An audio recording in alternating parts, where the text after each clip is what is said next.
सुप्रभातम। प्यारे बच्चों, आज मैं आपको बसंत भाग 3 का चैप्टर दीवानों की हस्ती का भावार्थ समझाने जा रहा हूँ। देखिए, इस पाठ में कवि ने एक स्वच्छंद व्यक्ति के विषय में बताया है और पहले ही मैं इस पाठ का वीडियो आपको भेज चुका हूँ। इसकी पीडीएफ भी आपको मिल गई होगी। फिर से मैं इसको समझा दे रहा हूँ क्योंकि इस पाठ से आपको पीडीएफ मिलेगी, प्रश्न मिलेंगे और प्रश्नों के उत्तर आपको देंगे। देखिए, उन प्रश्नों को उत्तर देने के लिए आपको जो पीछे की पीडीएफ है उनको पढ़ना पड़ेगा, वीडियो भेजिए उसको समझना पड़ेगा, सुनना पड़ेगा अच्छी तरह से। कोशिश करिएगा। प्रश्न एमसीक्यू में होंगे, 3 ऑप्शन होंगे, उसमें से एक सही करना है।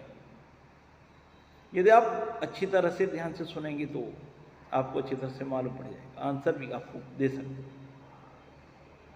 क्योंकि जो तुम्हारा एग्जाम होगा वो एमसीक्यू बेस्ड होगा। उसमें आपको आंसर शीट के लिए एक पेपर मिलेगा, उस पर ही आपको यानी जो सर्किल होंगे उनको यानी कलर करना है।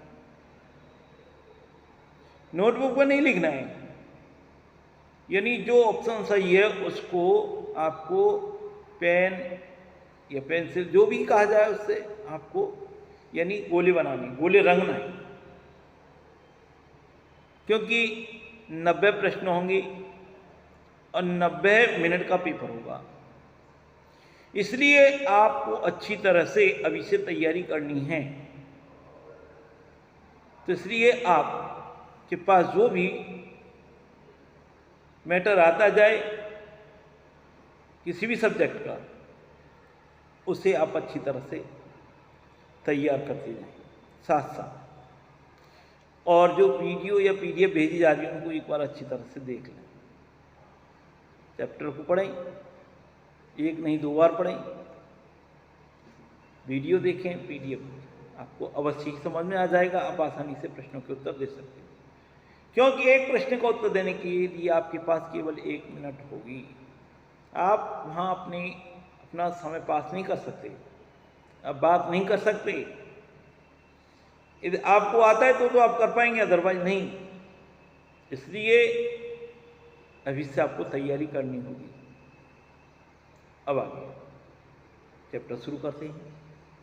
और ये कविता है, ये भगवती चरण वर्मा जी के द्वारा लिखी गई है, दीवानों की हस्ती। इस कविता में कवि ने जो स्वच्छंद विचार वाले लोग हैं, जिनका किसी से कोई सरोकार नहीं है, जो सभी से समान रूप से प्रेम करते हैं, जिनके हृदय में किसी प्रकार का किसी के प्रति कोई बैरभाव नहीं होता है, कोई पक्ष विपक्ष यानी पक्षपात नहीं होती है, ऐसे लोगों के विषय में कहा गया। आइए शुरू करते हैं।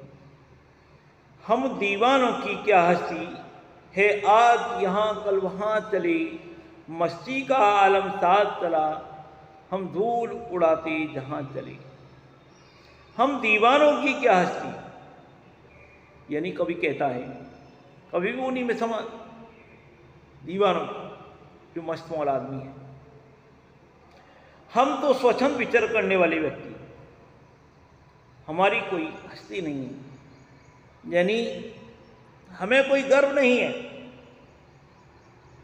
हमारी कोई एक तरीके से औकात नहीं, हस्ती। आज यहां पर हैं, कल कहीं दूसरी जगह होंगे। आज इस जगह पर हैं, कल कहीं दूसरी जगह होंगे, और मस्त मौला हो करके हम इस दुनिया से चल रहे। आलम दुनिया, मस्ती का आलम, मस्ती यानी प्रेम, सुगंध, सुखा, खुशी का माहौल लिए हम चल रहे। और दूसरों के हृदय में यानी खुशियां भरने के लिए हम आगे बढ़ रहे हैं। हम धूल उड़ाते जहां चले, जो गम हैं उनको धूल की तरह उड़ाते हुए हम बढ़ रहे हैं। हम स्वच्छंद यानी स्वतंत्र हो करके इस दुनिया में आगे बढ़ रहे हैं। अगला है, आए बनकर उल्लास अभी, आंसू बनकर बह चले अभी, सब कहते ही रह गए अरे तुम कैसे आई कहां चले। आए बनकर उल्लास अभी यानी उत्साह, उल्लास, खुशी का माहौल लेकर के आए थे।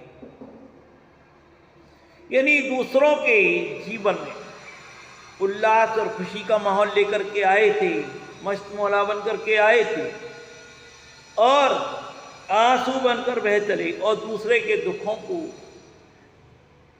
यानी दूसरों के दुखों को दूर करने के लिए हम उनके आंसू बनकर बह चले, यानी आंसू बन गए। उनके दुखों को दूर करने के लिए भरपूर कोशिश की कि दूसरों के जीवन में आनंद, उमंग, उत्साह पैदा हो, उल्लास पैदा हो और हम किसी के बंधन में नहीं रहे। दूसरे लोग देखते रह गए, कहते रह गए, जब हम चले गए हम किसी के बंधन में नहीं,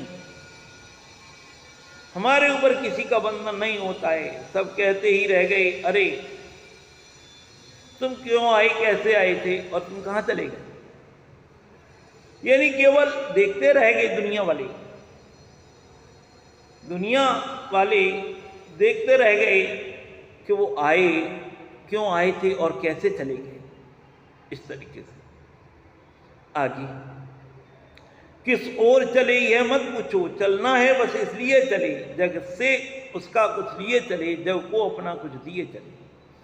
अरे ये मत पूछो कहां से आए थे और कहां को जा रहे, ये मत पूछिए, क्योंकि हम स्वच्छंद विचरण करने वाले मस्त मौला आदमी हैं, व्यक्ति हैं। हमें तो केवल चलना ही चलना है, एक जगह नहीं रुकना है।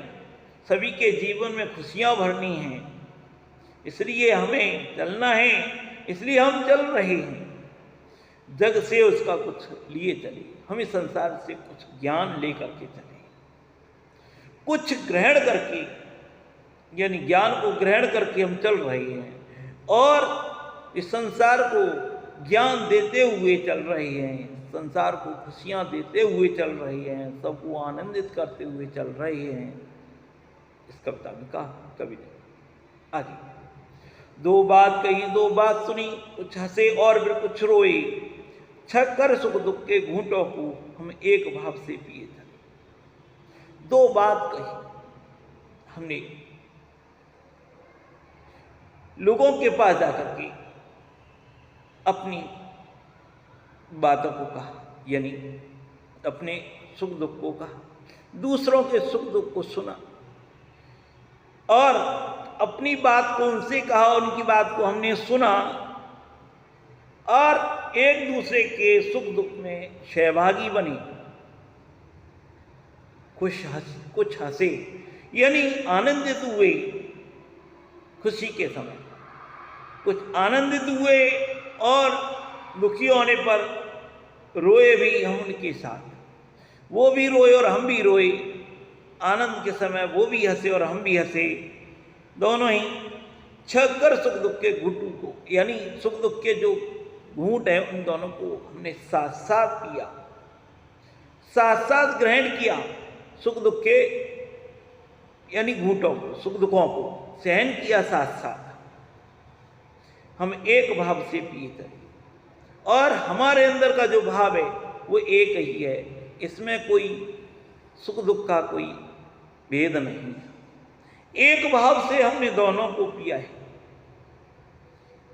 ऐसा नहीं है कि सुख के समय अधिक प्रसन्न हुए, दुख के समय अधिक दुखी हुए, दोनों भावों में हम समान रहे, दोनों भावों में हम समान रहे, दोनों भावों को समान रूप से सहन किया है। अब आगे, हम भिखमंगों की दुनिया में स्वच्छंद लुटाकर प्यार चले, हम एक निशानी सिर पर ले असफलता का भार चले। हम भिखमंगों की दुनिया।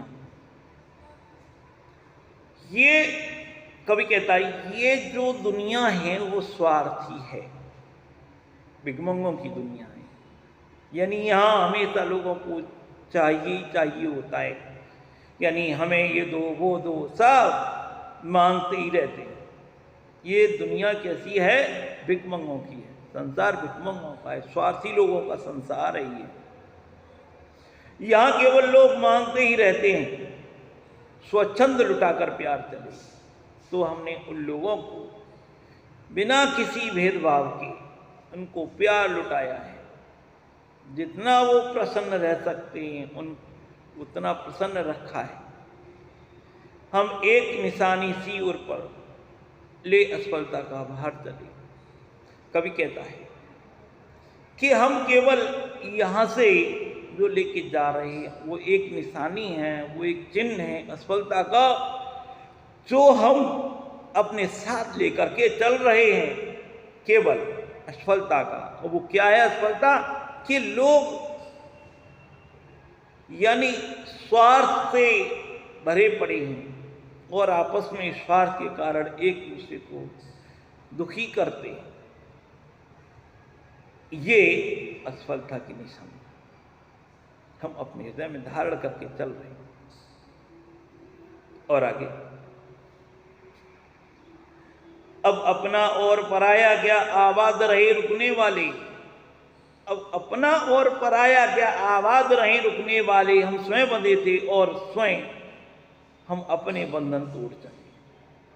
कवि कहता है अंत में, क्या अपना और पराया कुछ नहीं है, या मेरा तेरा कुछ नहीं है कि मेरा है तेरा है, ये कुछ नहीं है यहाँ।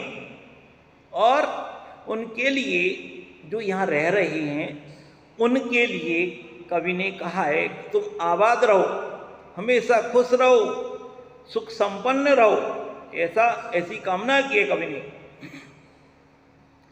आबाद रहे रुकने वाले, हम स्वयं बंधे थे।